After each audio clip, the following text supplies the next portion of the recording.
Bom dia, meninos e meninas, sejam bem-vindos a mais uma aula da Língua em Foco. E hoje vamos falar sobre a estrutura das palavras que faz parte da morfologia da língua portuguesa. A gente vai entender de que forma as palavras elas são estruturadas. Vamos lá? Então, toda palavra ela tem o radical, né, que é também chamado de morfema lexical e é a parte fundamental da palavra, definindo seu significado principal, né? A gente também pode chamá-lo de raiz, né? Então, a raiz é também a base de significação mais irredutível de uma palavra. Então, toda palavra, todas elas, tem um radical, que é a parte básica de todas as palavras. É aquela parte básica que ao ser acrescentado os afixos ou as desinências que a gente vai ver posteriormente, vai dar novos significados a essa palavra. Então, exemplos de radicais. Então, eu tenho aqui o verbo cantar, cantor, substantivo, e cantiga também substantivo. E todos eles derivam de uma mesma palavra, né? Derivam do cantar, né? Então você pode observar que em todos eles têm o mesmo radical, porque eles provêm de uma palavra base, que é cantar. Então, cante é o radical de todas essas três palavras. Aqui eu trouxe um outro exemplo com foguete, fogaréu, fogueira, fogão e fogo.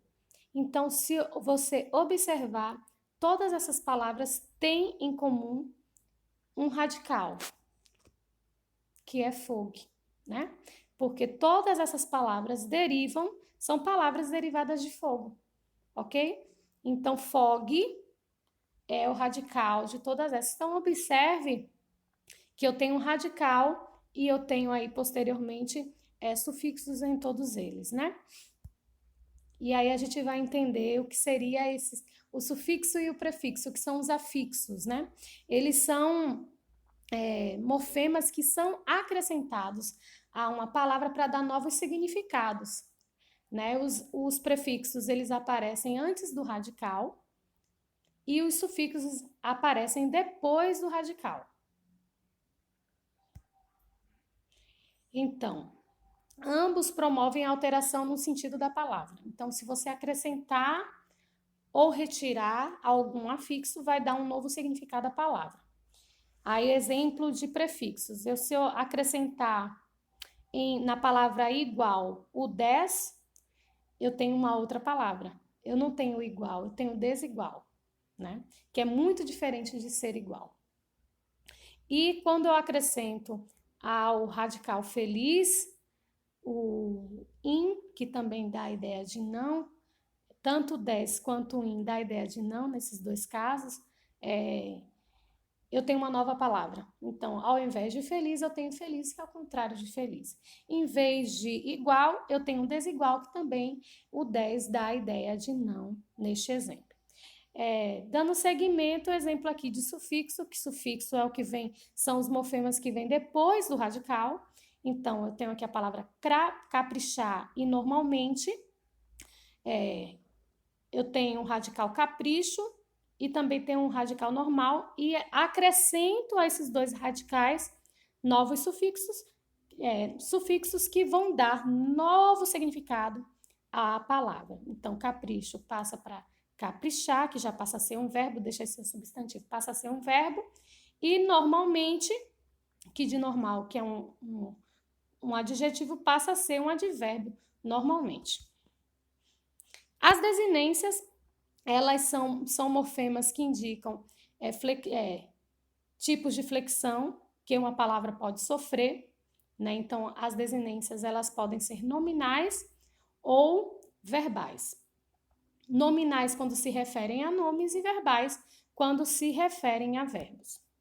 Então, as desinências nominais, elas indicam, né, a possibilidade de flexão em gênero e número, aqui um exemplo, na desinência nominal, ela pode indicar o masculino, no exemplo amigo. Aqui, o morfema O é uma desinência nominal de gênero. Na palavra amiga, o A, né? Ele é uma desinência nominal, porque também indica o feminino. E se eu falar amigos ou amigas, eu tenho, além da desinência de gênero, eu tenho de número, que é o S. Então, o S é uma desinência de número que foi acrescida ao radical amigue, que gera, né, um número, que não significa que é uma pessoa só, mas é mais de uma pessoa. E as desinências verbais indicam a possibilidade de flexão se aquele verbo, né, está no indicativo ou subjuntivo, ou se ele está no imperativo, se ele está no tempo passado, ou no presente ou no futuro, ou se ele está, e também se ele está no singular ou plural. Além disso, também, a depender da desinência, pode indicar em qual pessoa esse verbo está conjugado. Então, as desinências verbais modo-temporais, trouxe aqui alguns exemplos. Né? Na palavra falava e corria, o vai e o ia indica que esse verbo está no pretérito imperfeito, está no passado.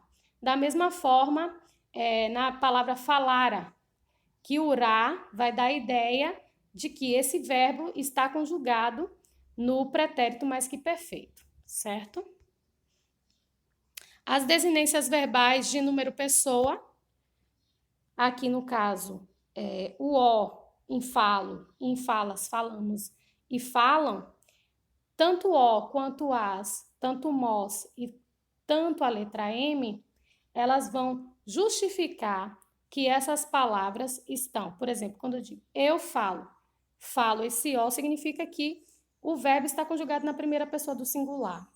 Da mesma forma como todas as vezes que aparecer numa conjugação verbal mos, você vai saber que aquele verbo está conjugado na primeira pessoa do plural.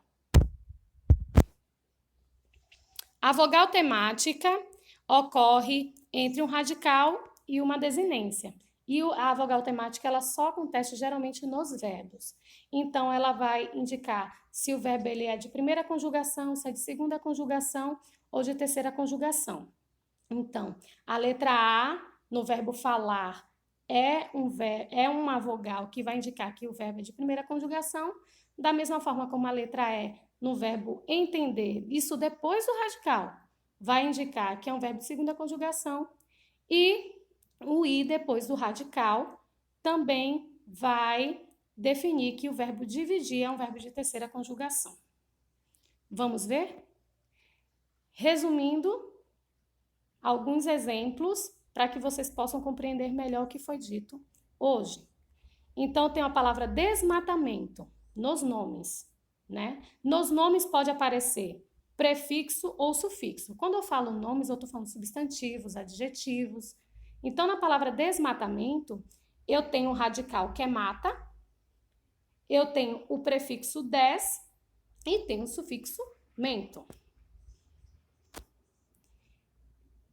Nos nomes também, além dos afixos, podem aparecer as desinências nominais. Então, na palavra professora, na palavra professoras, eu não tenho sufixo, eu tenho uma desinência de gênero, A, e tenho uma desinência de número, S, além do radical, professor. E nos verbos, o que é que vai aparecer? Óbvio, como em todas as palavras, o radical, cante, aqui no verbo cantaremos, eu tenho cante, eu tenho a vogal temática, que é a letra A, que vem logo após o radical, e tenho o ré e o mos, que são morfemas que foram acrescidos a esse verbo para ser conjugado e dizer, ó, que esse verbo está no conjugado no futuro e na primeira pessoa do plural. São as desinências verbais. Então, em um verbo, vai ter sempre um radical, uma vogal temática e as desinências verbais. E nos nomes, os nomes podem ter prefixo ou sufixo ou desinências nominais. Qualquer dúvida, É só mandar mensagem para o meu e-mail ou uma mensagem no meu número de WhatsApp. Até a próxima!